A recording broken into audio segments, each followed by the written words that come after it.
welcome to Failsafe Fitness Podcast, Season 3, Episode number 6. My name is Michael Joshua. I am your host and owner of Failsafe Fitness Limited. Welcome to the show. What a week it's been. We've had some really cold weather.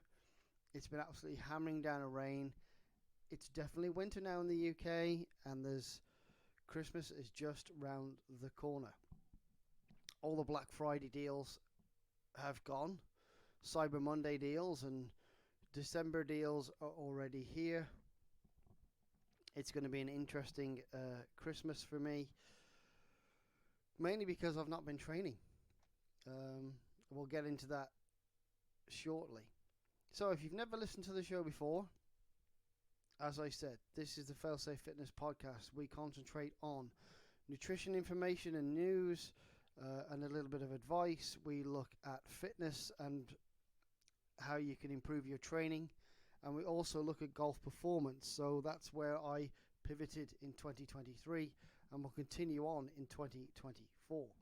So we're going to look at how you can train out off the golf course, away from the golf course, how people can train at home, and how people can go into their Globo gyms that they're paying money for and improve their training, break through some plateaus.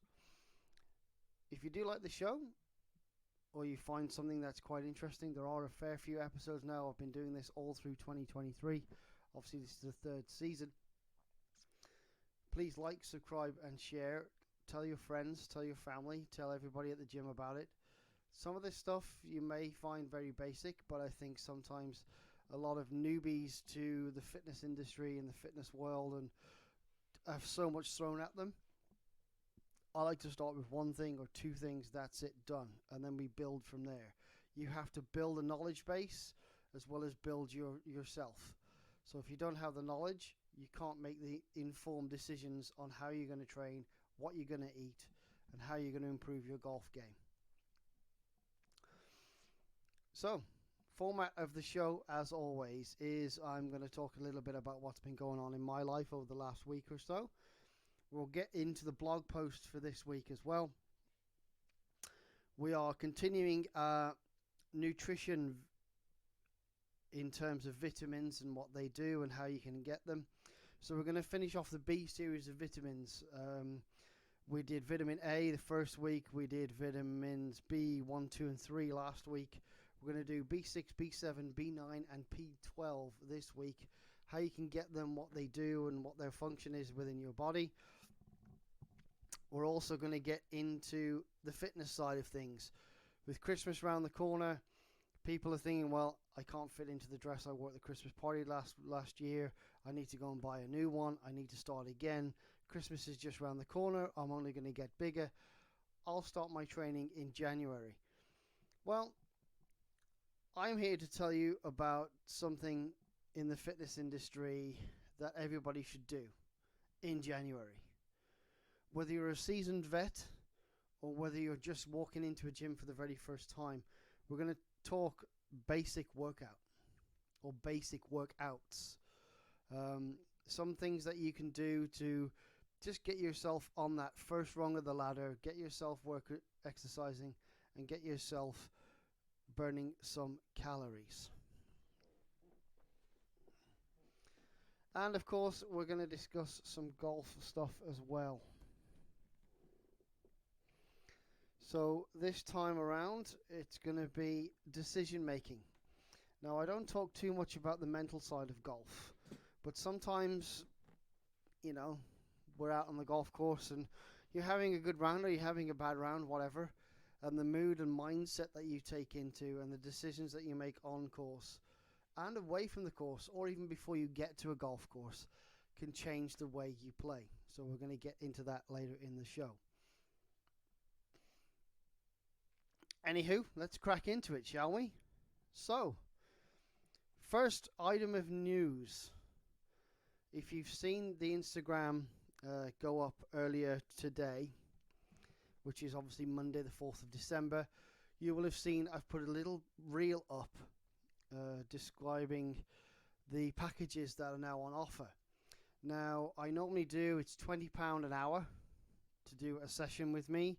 So that's performance, personal training, strength and conditioning, and obviously nutrition is at £15.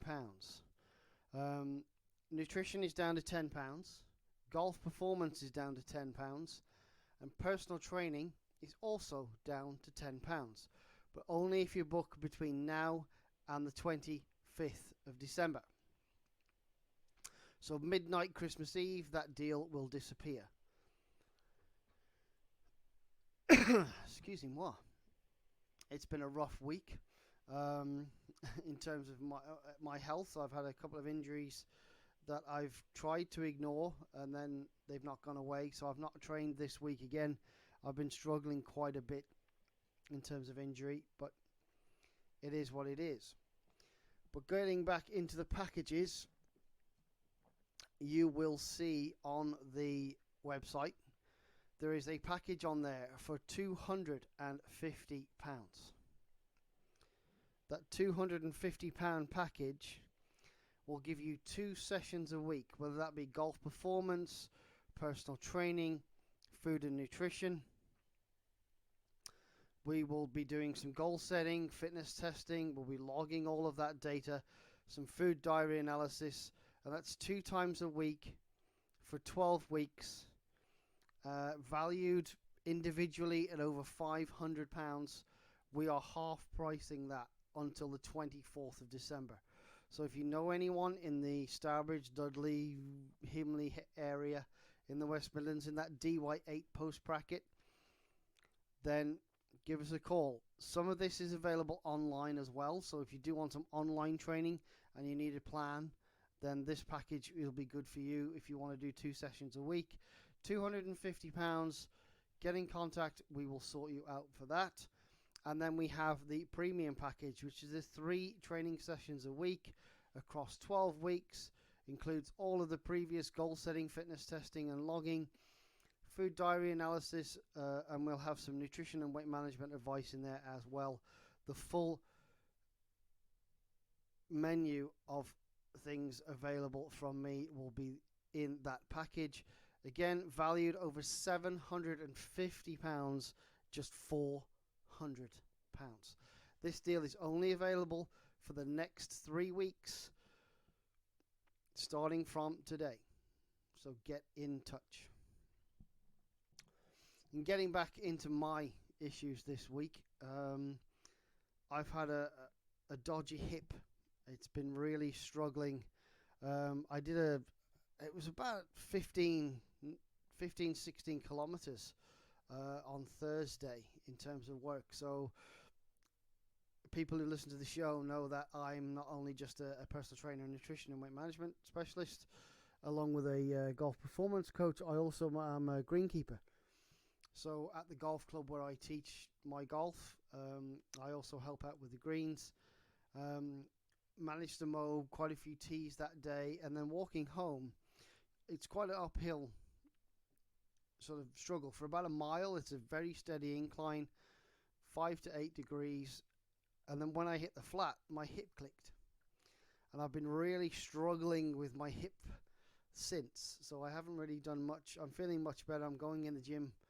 Probably as we speak, I'll just be coming out of the gym today for my first session in a week. And I've really been struggling. At the grand old age of 45 now, I'm really struggling to get, 2 or 3 sessions in, as well as putting in, I'm doing close to 50 kilometers a week as a greenkeeper at the minute because we can't drive anywhere. So I'm really kind of struggling with little niggles, which is to be expected at my age. I'm not getting any younger. But I'm going to help in January. I'm going to start improving my flexibility as well. So I've really been struggling. It's not been a fun week, but I have picked up some new clients. Thank you very much for joining. A couple of personal training clients just looking to, build some muscle, burn some fat. We're all in that. We need to do this. I've got one that's got about 8-9 months before they go away on a big cruise or holiday. I think it is that they're doing something. Might be a wedding, maybe. They've got about 8 months to prepare for it. So they want to get as strong and as fit as they can to look amazing. And I'm glad they chose me for the journey, and we went through the initial testing. And initial testing's quite tough. It's interesting. They've never done any work with any kind of free weights, so barbells, dumbbells. They know a little bit, but not a lot. Barbell has definitely not been on their radar, so it's going to be interesting to get them to do some things that they've never done before, and hopefully we can get them to where they need to be. Golf clients, thank you very much for a wonderful 2023, and I mean thank you from the bottom of my heart. 2023 has been very successful. I think a lot of you that have been with me for most of the year have seen the way I like to work, and that I like to teach you how things should be in the golf swing and teach you some basic knowledges and fixes whilst you're playing. And it's been a pleasure. And hopefully in 2024, when the golf club reopens and the home studio is fully up and functional, we are going to have a wonderful 2024 and bring some more clients in. And you guys are all, and girls, are all going to lower your scores. And that's been pretty much it for this week. It's not been great. Weather in the UK has been absolutely awful, which it generally is. It is December, don't forget. But yeah, it's been fun, and we'll continue to struggle on. So let's get into the nutrition side, shall we? So as you folks who have been listening for the last couple of weeks have heard me ramble on about vitamins, and then so there's a little vitamin cheat sheet I'll put out after next week's episode. So we did vitamin A, we did B1, B2, B3. So this week it's going to be B6, B7, B9, and B12. It's information that everybody should know. The sources for it, the uses for it. So, vitamin B6, also known as pyridoxine, helps make red blood cells, improves your sleep, your appetite, and your mood. So when you eat, this is, when you eat chicken, tofu, bananas, watermelon, fish, or legumes, then those are all going to help make and improve your blood cell function, will help you sleep a little bit better, and will help control your appetite and your mood. So if you're grumpy, you're probably looking for some B6. Taking on some chicken and some watermelon, or maybe a banana, a bit of fish is going to definitely improve your mood. Vitamin B7 is biotin. Now everybody sees biotin. They see it quite a lot when it comes to like hair products. And it's really weird because biotin is helped to convert food into energy and break down glucose. So without vitamin B7, you wouldn't be able to break down sugars in your food, and your body wouldn't be able to convert that into energy. So things that you can help improve your food breakdown, you need to eat some whole grains, eggs, almonds, soybeans, and fish. So those are the things you need to be taking into your diet to help convert food into energy and break down the sugars in that food to turn it into energy.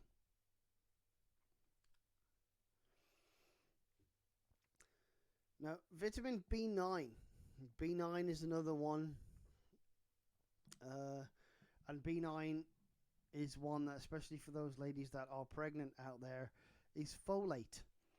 So folate is vital vitamin B9 and folate is vital for new cell creation and DNA synthesis.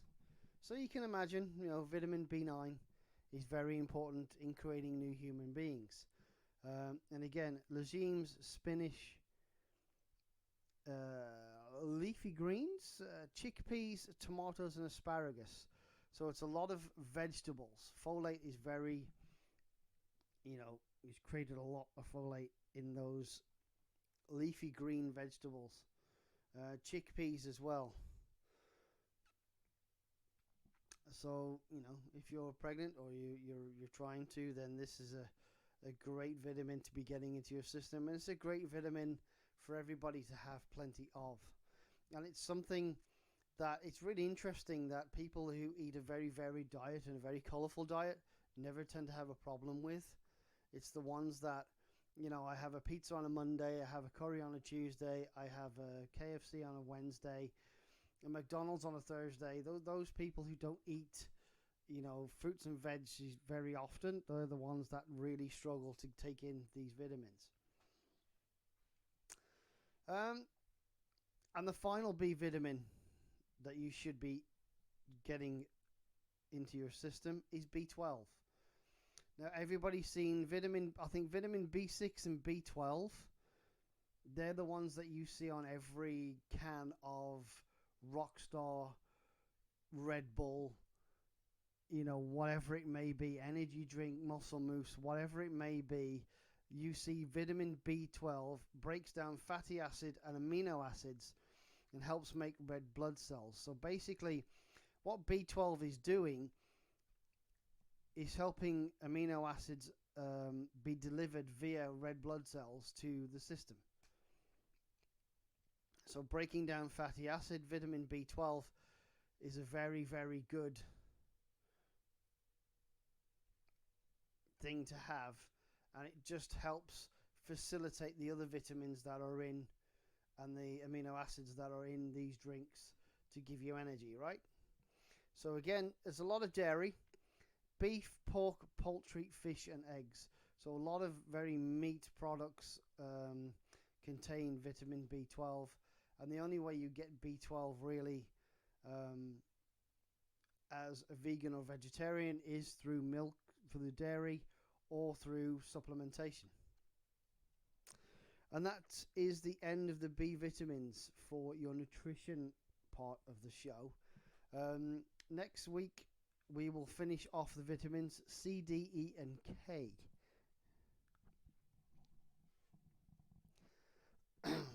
Before we go into the fitness part of the show, excuse me, what?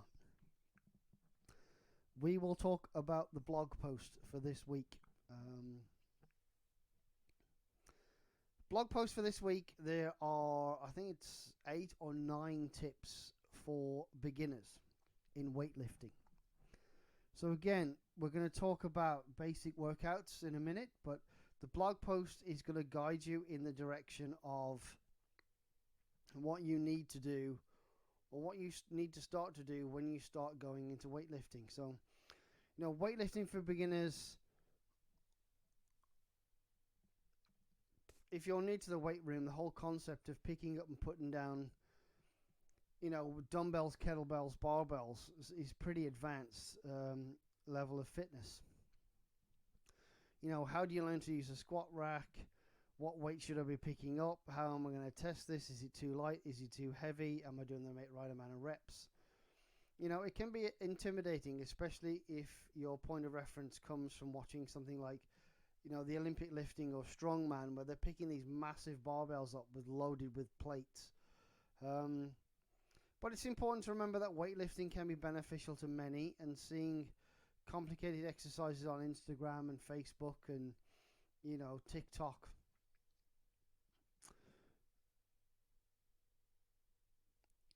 It can have the practice of weightlifting encompasses a huge array of exercises that range from basic fundamental movements that can mimic everyday activity to advanced powerlifting moves such as Olympic lifting or thrusters, etc. in CrossFit.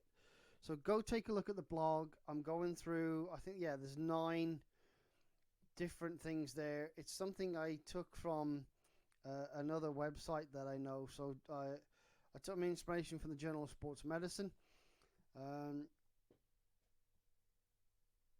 it's going to be very interesting to see how this article goes. I know a few people have been asking for a little bit more of a breakdown of what we're doing, so there it is. It's out there. Go and have a read. It's a very interesting read, and if you're looking to be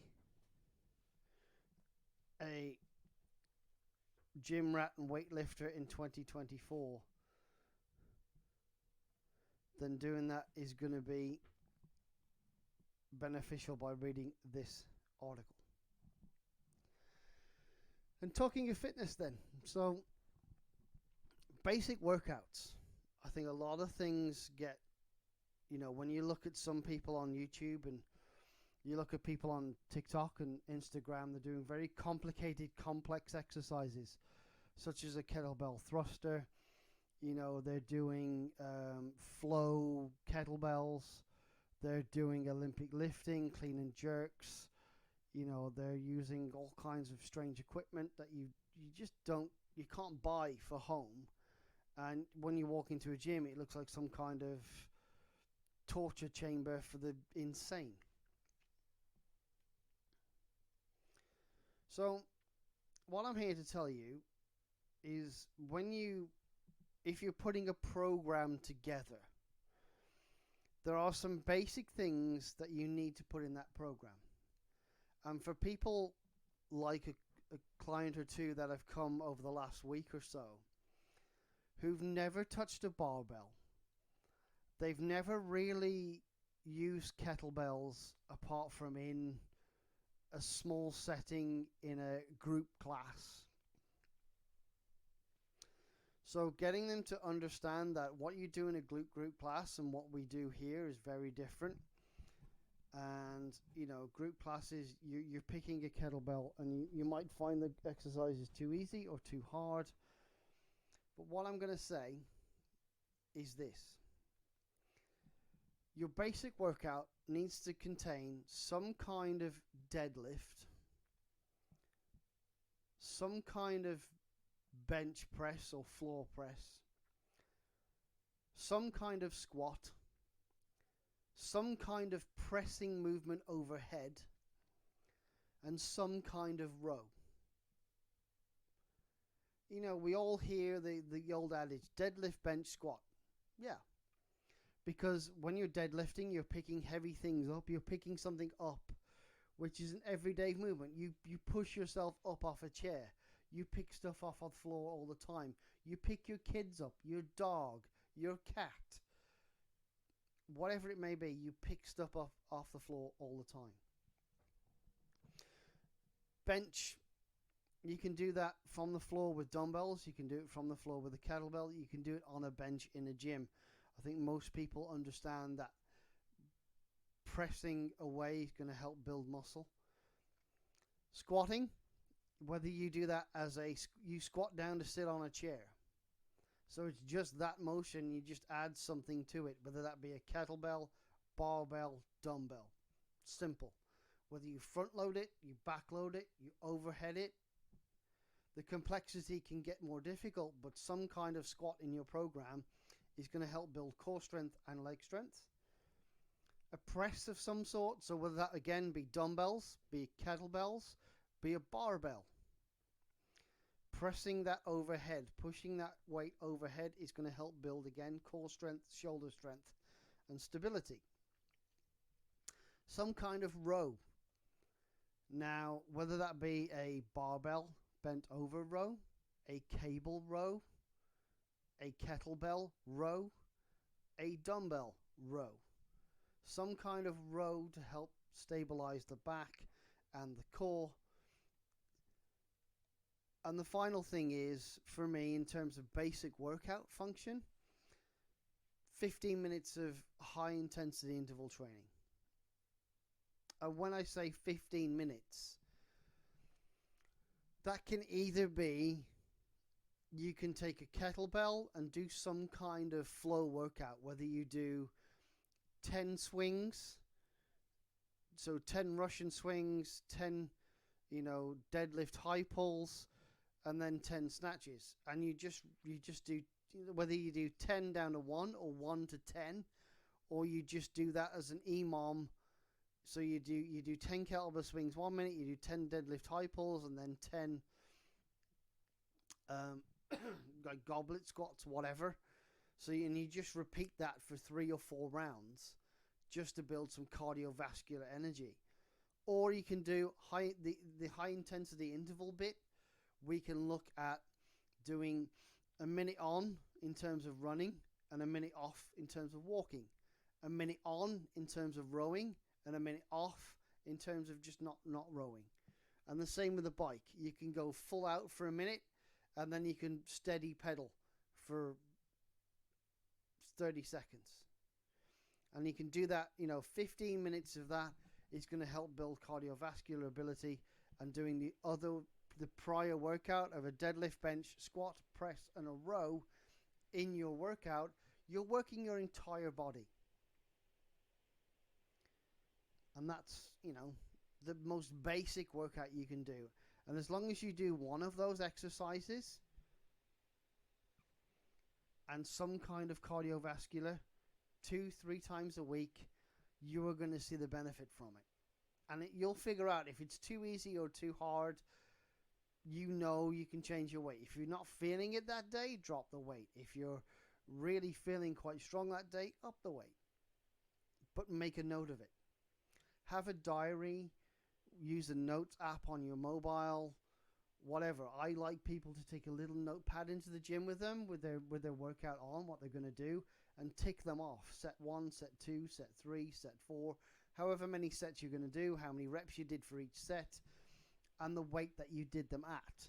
So, if you're doing 5x5, then that weight should be kind of heavy, because your time under tension, 5 reps, is quite low, but you still want it to be challenging enough. So that last set, 3, you should only really be managing 3 reps or so in that last set. It should be quite heavy or difficult in that last set. If you're doing 3 sets of 10, then your first set should be 10. Your second set, reps 7, 8 should be getting challenging. And then the third set, if you're not failing at around 8 reps, then you need to up the weight. That simple. And that's the easiest way you can build a basic workout in terms of reps and sets and exercises, just to start off with. You can go onto my website on the blog. There is a free A and B workout.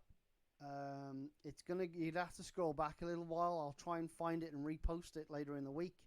But there's a free A and B workout, basic A and B workout that anyone can do, and it's a great starting point to get you going.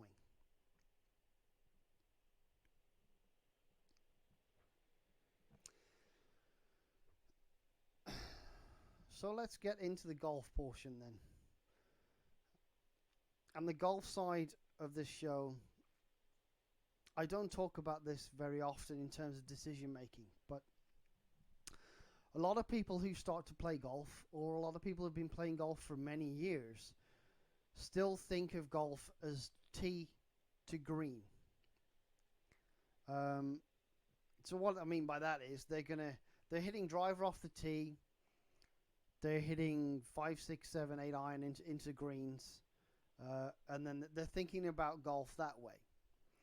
And something I've started doing with my clients towards the end of 2023 and through the winter of 2023 is I want them to consider where they're playing, because their local course that they're playing, like ours at Himley, is shut over the winter, and they go to play at different golf courses. They know the yardages and the clubs that they hit at Himley, but not at other courses. If you're playing at other courses, you get a bit nervous. Off the tee, there might be some trouble down the left, and you hook it, or there's a road on the right hand side, and you've got a bit of a bad slice when you're not playing well.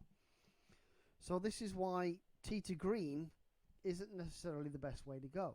I think green to tee. So decision making on the golf course needs to be done, in my opinion, And it is only opinion. It may not work for you, but it works for me. And it works for quite a few people as well. So you don't need to be thinking about tee to green. You need to be thinking about green to tee.